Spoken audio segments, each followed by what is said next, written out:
Well,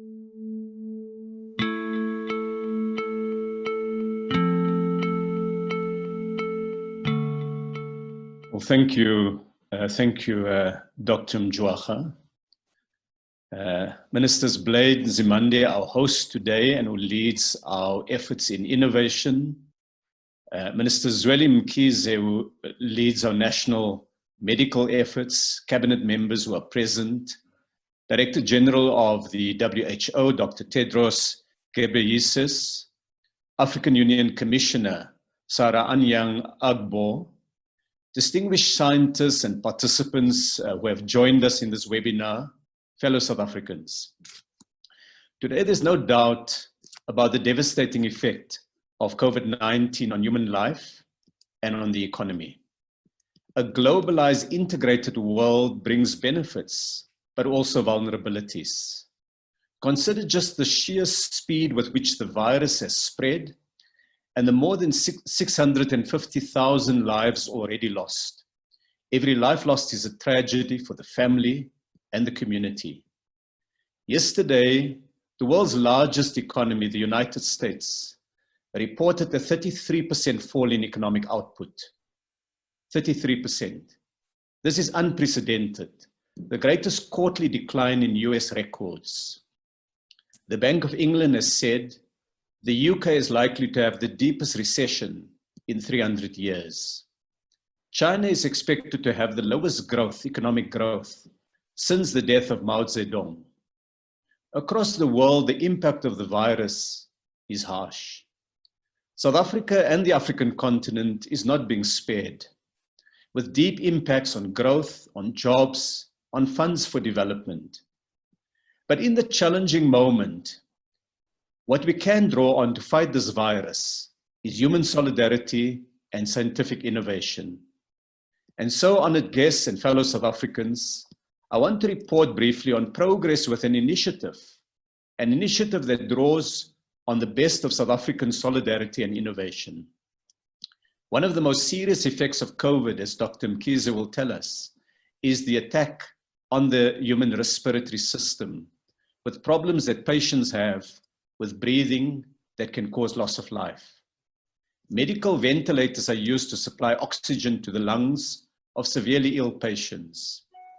Under normal circumstances, hospitals in South Africa have a basic and adequate supply of ventilators, ranging from the Ambubag resuscitators to nasal cannulas to CPAPs, and finally to invasive ventilating machines.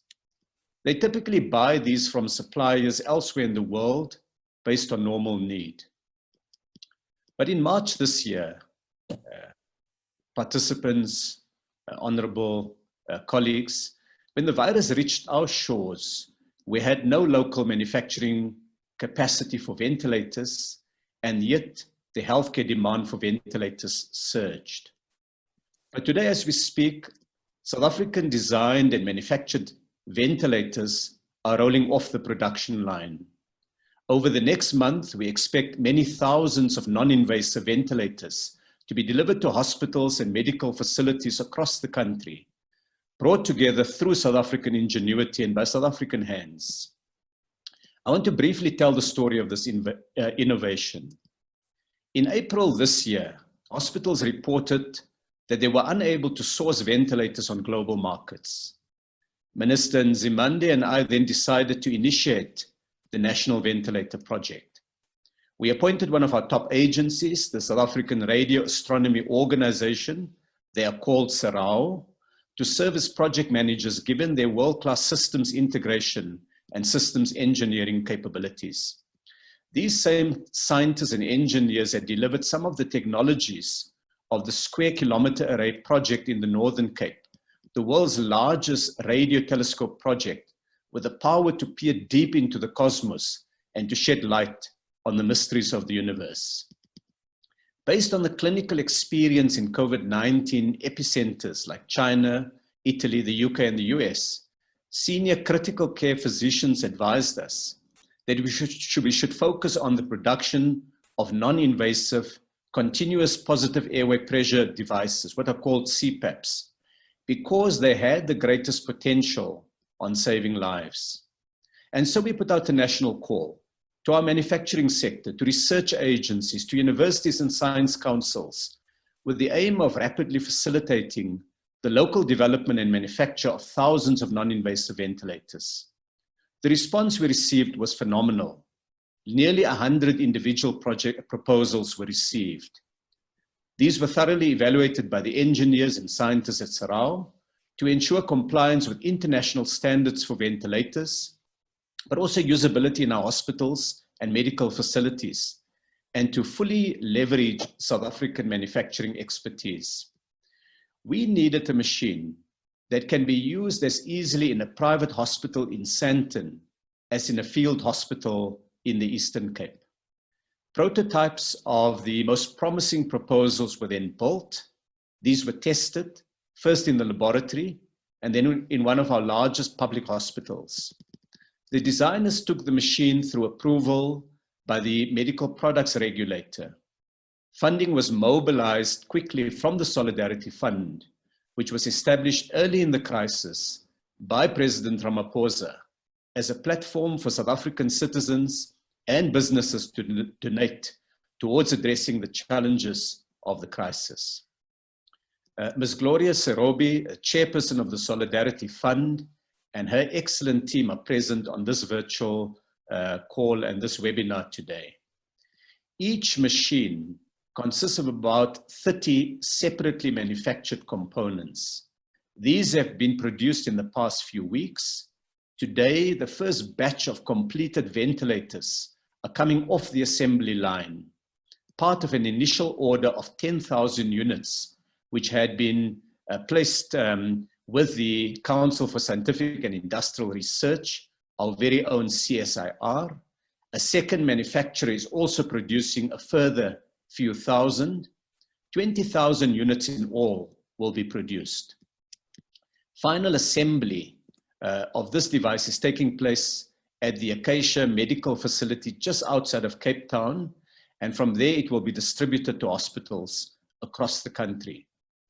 But this is just a final step. What happens in the Cape Town factory is just a final step in a supply chain that brings together components made by 8 different supplier companies across the country, from Centurion in Gauteng to the Dube Trade Port in KwaZulu-Natal and Buffalo City in Eastern Cape, to Central University of Technology in Mangaung in the Free State, and also the University of Cape Town. Incidentally, Dr. Nzimande, the Buffalo City component from Ikusasa Green, it's one factory, factory was initially incubated through the Competition Supplier Fund that was put up as a condition of the Walmart Massmart merger. And that company stepped up to produce a hosing component for the CPAP. May I just take a moment or two to show a few photos of the device and how they will be used? And colleagues will see the first of these. This is a description, or rather to describe this is a medical technician holding the entire device, showing the blending unit and the patient mask.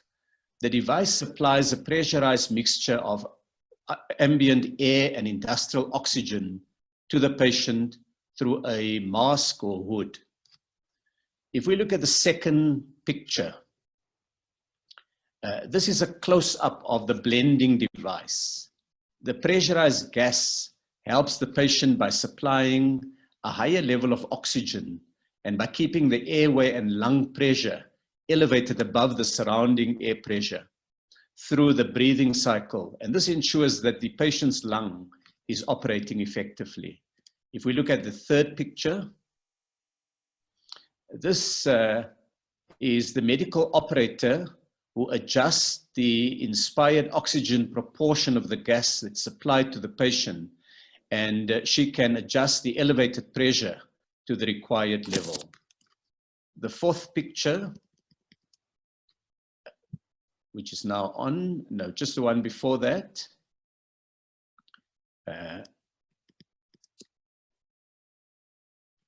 the achieved pressure that you can see in that one, there we are, thank you, just there we are. The achieved pressure can be monitored by the medical operator. Infection control, of course, is critical to prevent the spread of the virus in the healthcare facility itself. For this reason, how we manage the exhaled air and the proper sealing of the mask and the hood is important. The final picture, there we are, is the assembly and packaging of the CSIR device that's taking place in the Acacia Medical production outside of Cape Town. Colleague, I want to conclude with the observation that the shortage of testing kits and ventilators and medical grade masks and other PPEs have underlined the importance of Africa developing a strong innovation and manufacturing capability of building more resilient economies. The ventilator project shows what is possible. Disease and poverty are the challenge. Science and solidarity are the weapons to fight this. Within the space of 4 months, our country has gone from having no capacity to produce CPAP ventilators to now having the first units coming off the production line. As we build our production capacity, we will also support our neighbors across the African continent with these ventilators. South African manufacturers have produced sanitizers, masks, and other critical medical goods that have gone to neighboring countries. The National Ventilator Project is one example of solidarity and science of what we can achieve when we work together towards common objectives. Other strong initiatives has been the production of millions of liters of locally made hand sanitizer and surface disinfectants every month, and the doubling of local production of medical grade masks from 6 million a month to 13 million a month. And now we need to bring that same spirit to the wider task of economic reconstruction and use our technologies, our know-how, our expertise, and our social solidarity to rebuild our economy and strengthen the African continent. May I conclude with the appreciation, colleague Dr. Nzimande, for this very timely webinar, bringing together an exceptionally strong team of scientists and other specialists. Thank you all, and Eid Mubarak to the Muslim brothers and sisters. I thank you.